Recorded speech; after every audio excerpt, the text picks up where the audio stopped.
Boa noite, queridos amigos, sejam bem-vindos a mais um Circuito de Debates.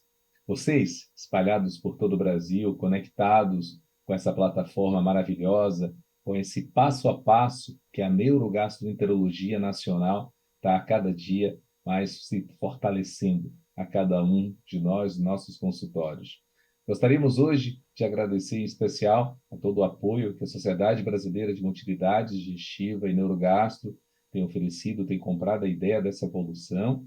E hoje estamos aqui muito gratos por essa grande reunião que teremos as novidades das doenças funcionais no intestino em 2023, que nós vamos trazer de prático, daquilo que você vai poder utilizar no seu dia a dia no consultório, aquilo que você vai trazer para o seu paciente. Vamos compartilhar experiências aqui hoje de Eduardo Zui, do Vitório Kemp, da Carla Granja, do Maurício Bravin, da minha, e trazendo essa excelência, esse grande amigo de todos nós, o mestre Ricardo Alvariz, representando a Universidade do Estado do Rio de Janeiro, esse grande carioca amigo que vai fazer essa condução desse debate.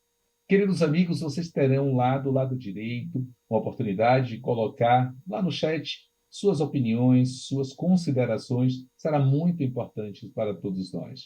Gostaríamos de agradecer a querida Apse por comprar, por abraçar essa ideia que o NAFAD tem de compartilhar conhecimento, compartilhar essa experiência por todo o Brasil. A querida Tecnologia Diagnóstica da Alácia, que é representante para nossos laboratórios de motilidade e de neurogastro.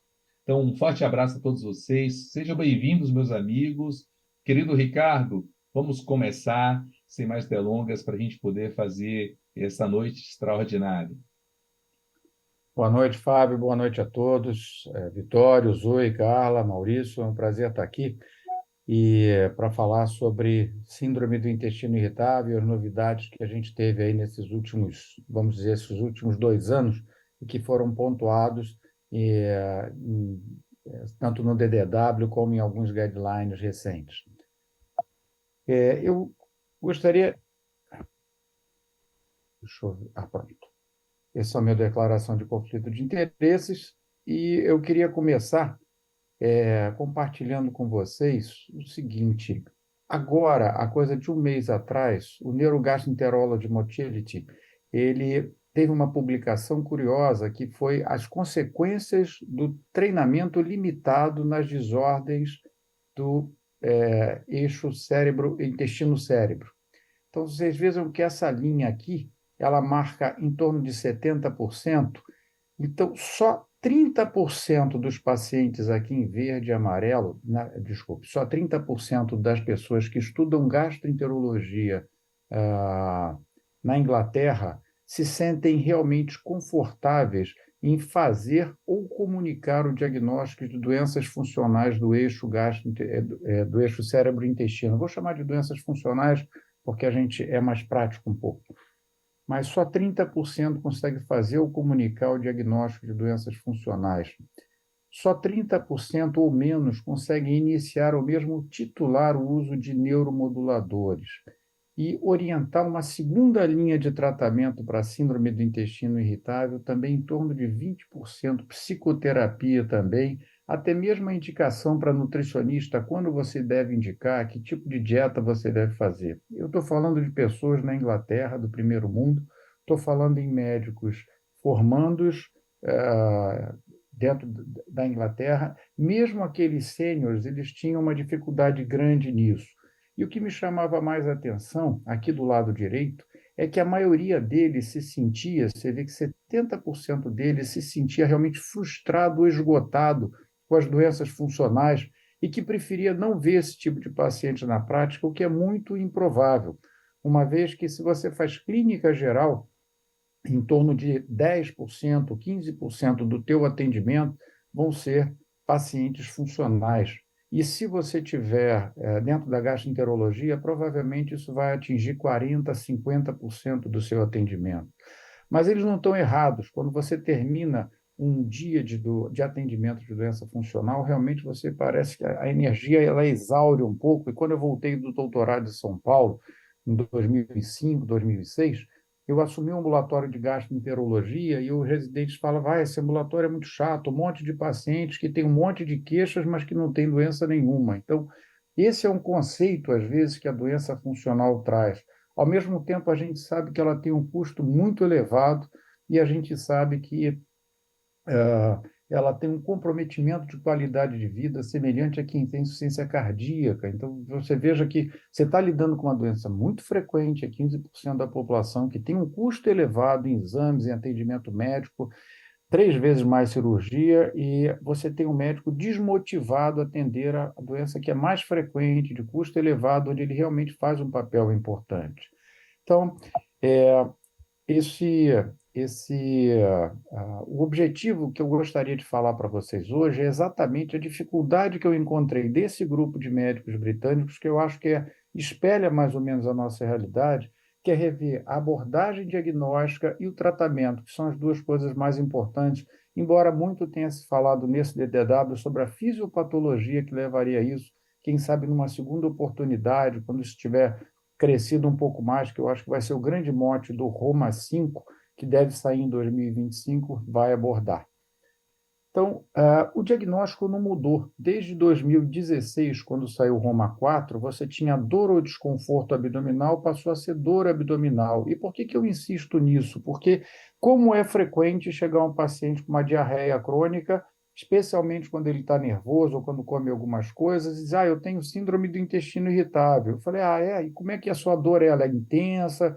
Não, eu não tenho dor, só tenho a diarreia. Então, isso não é síndrome do intestino irritável, isso pode ser uma diarreia funcional, que é uma outra doença funcional, e as fisiopatologias e mesmo o tratamento são diferentes, né? Então, não tem por que tratar dor num paciente com diarreia funcional, por exemplo, e o oposto se dá quando você tem uma síndrome do intestino irritável. Então, o grupo de Roma tirou a palavra desconforto, disse, não, o paciente tem que ter dor. E dor não é de vez em quando, é pelo menos uma vez por semana. E tem que ter um prazo de cronicidade, porque às vezes você pega essas diarreias que se arrastam e as pessoas, não, isso deve ser uma síndrome do intestino irritável, o troço tem 2 meses, entendeu? Então, não é ainda, talvez, uma síndrome do intestino irritável, naturalmente uma doença que tem 10 anos de existência, começou com 1 mês, com 2 meses, mas nesse momento você não consegue firmar o diagnóstico. E tem você tem que ter pelo menos 2 das 3 características abaixo. Essa dor, ela tem que estar relacionada com a defecação. Isso é uma pergunta que muitas vezes eu vejo que os residentes se esquecem de fazer. Essa sua dor, quando o senhor evacua, melhora? Geralmente melhora, mas pelo menos se não melhora, piora, tem uma relação.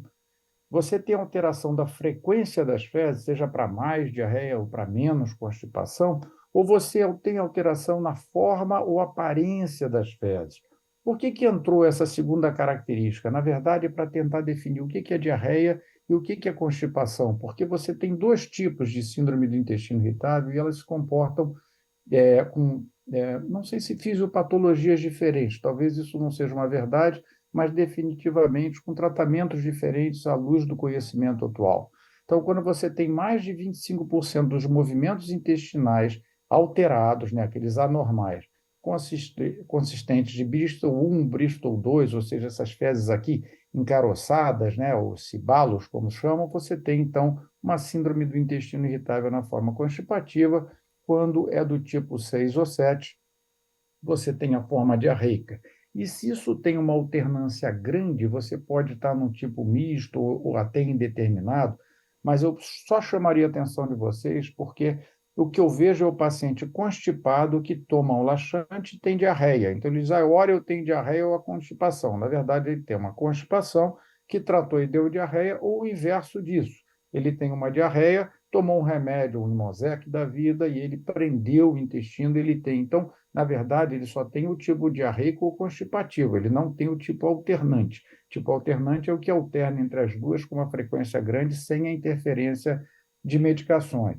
Eu ainda chamaria a atenção que esse critério de menos de 3 evacuações por semana, por exemplo, para constipação, ou mais de 3 evacuações por dia, como a gente caracteriza muitas vezes, especialmente os médicos mais novos, como diarreia, na verdade, só fazem parte de um terço, ou um pouco mais de um terço dos pacientes.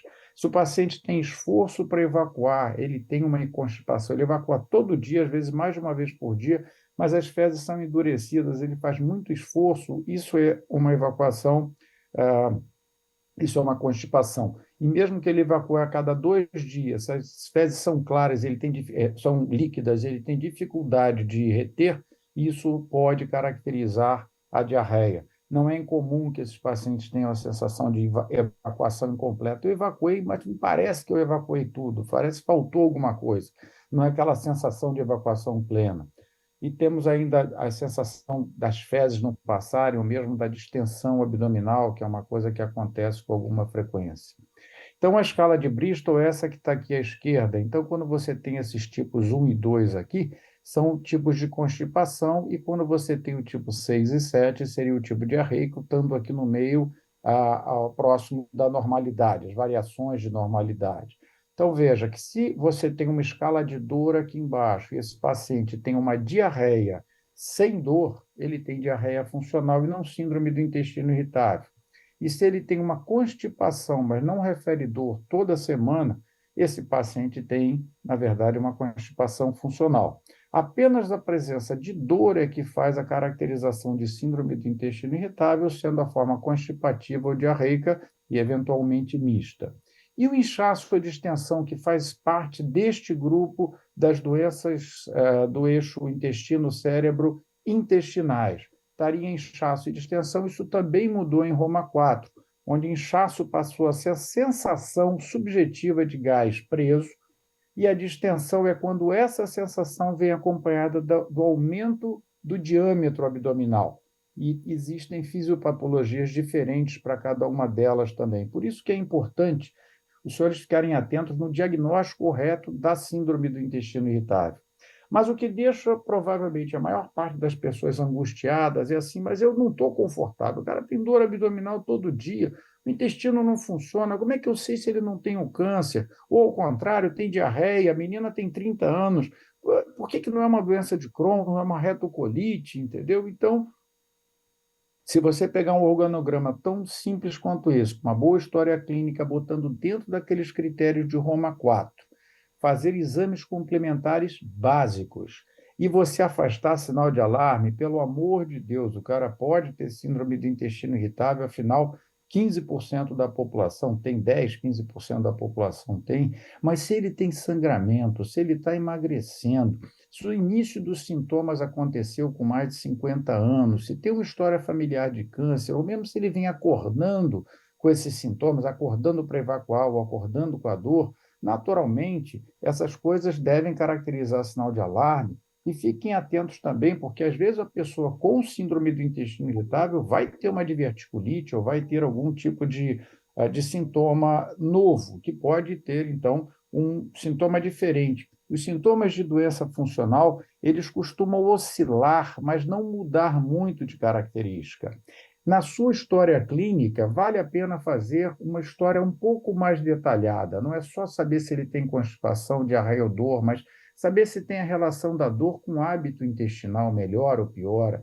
Saber se isso começou em algum momento do tipo pós-estresse, ou depois de uma infecção, depois do uso de antibiótico, se existe uma relação com algum tipo de alimento, se tem um predomínio matinal. Então, quem evacua 3, 4 vezes por dia, mas todas as 3, 4 vezes é assim, acordou, vai no banheiro, toma café, volta ao banheiro, vai sair para trabalhar, peraí, estou inseguro, volta e vai no banheiro mais uma vez, mas depois, ao longo do dia, ele fica bem, provavelmente ele não tem uma doença inflamatória mais importante que não teria esse padrão, entendeu?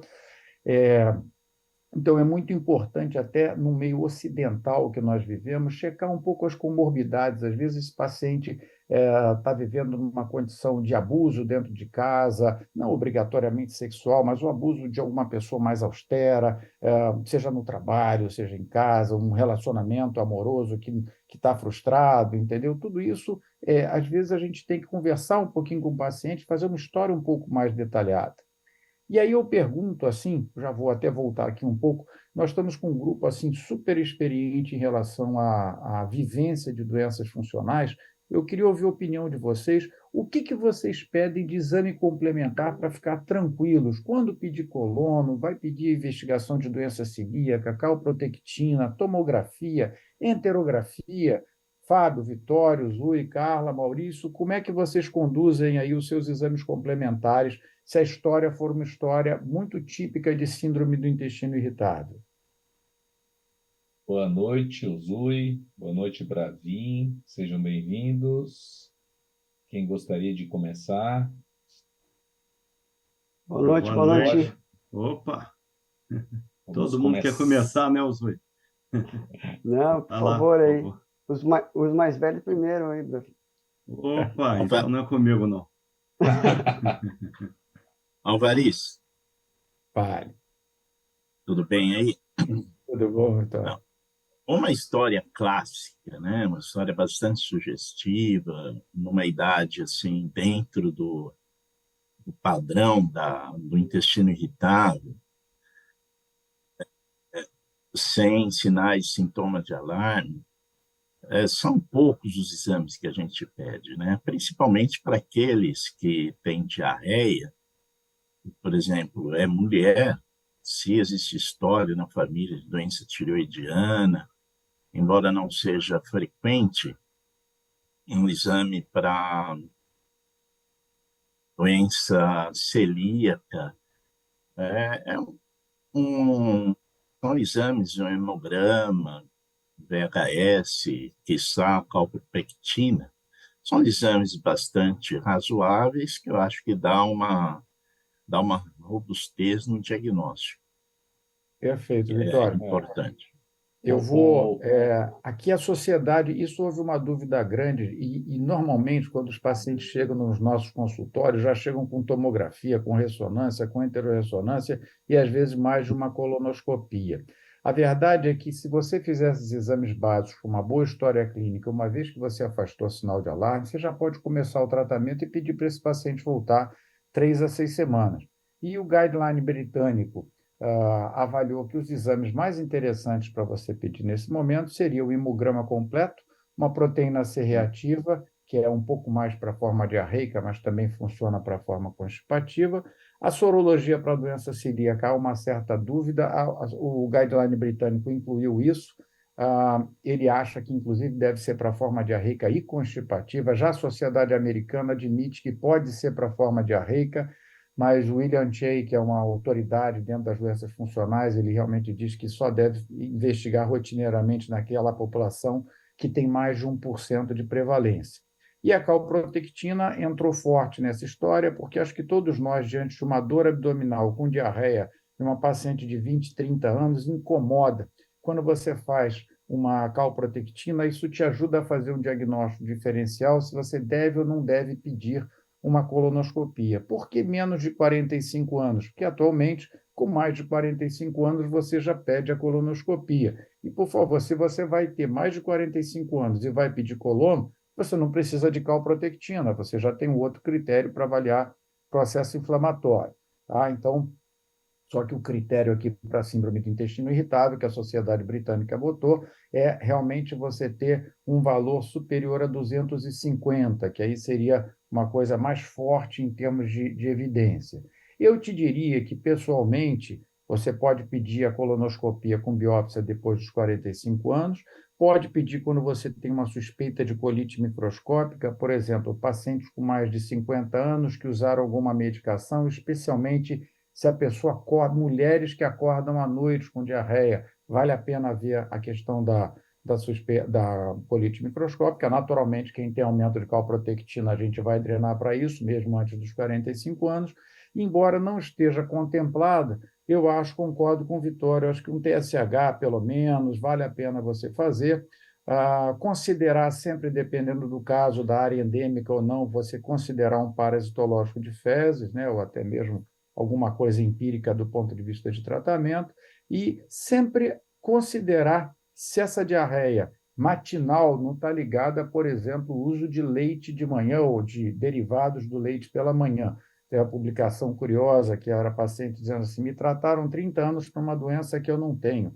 E aí era uma senhora que tinha intolerância à lactose e era tratada como síndrome do intestino irritável. Então, eu acho que fica sempre esse cuidado aí da gente. Só para tranquilizar a população do pessoal mais novo, é que se você fizer aquele organograma tão simples que eu mostrei ali, o critério de Roma, de exames básicos, e afastar sinal de alarme, você tem 97% de chance de não mudar o seu diagnóstico de síndrome do intestino irritável nos próximos 29 anos, com valor preditivo positivo, clínico, de 98%. Então, tirar aquela questão do diagnóstico por exclusão, isso é uma insistência muito grande. Saindo do Ô, campo ô, diagnóstico, ô, pode Alvarez, falar.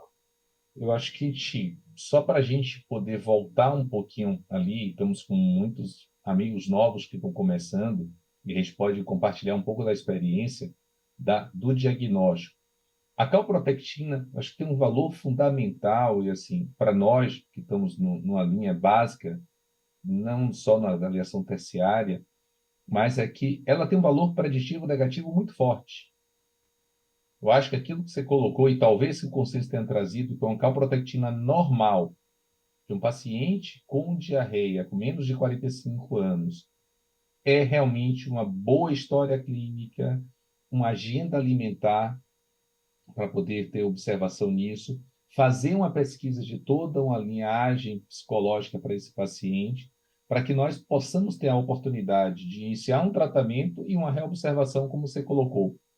Eu acho que a menos que 45 anos, eu acho que a primeira mensagem que a gente pode passar para todos, que a calprotectina menor que 100, o valor preditivo dela realmente é muito forte.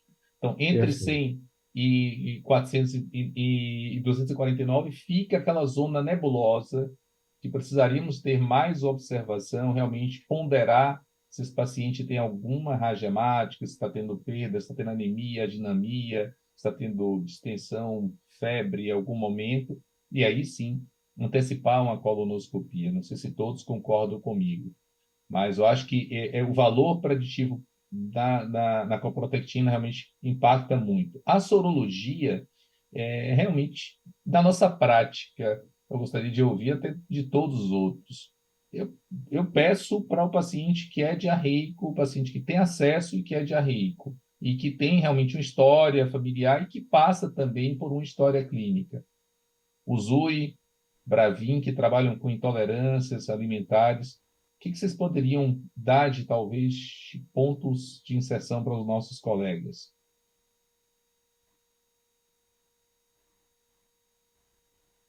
Posso falar, Zui? Manda Claro. Bravin. Não, eu vou falar da minha experiência. Acaba chegando até a gente pacientes encaminhados por clínicos, sabendo que a gente tem uma vivência com doença funcional, que é um desafio, e, sinceramente, na prática, deixar de pedir uma sorologia para a doença celíaca, lembrando, né, que o fato de vir negativo numa primeira oportunidade não exclui completamente a doença, mas eu vou te falar uma coisa: a possibilidade de achar um paciente, apesar do impacto, né, no tratamento dele, tá? Na minha vivência, é muito pequeno, sabe?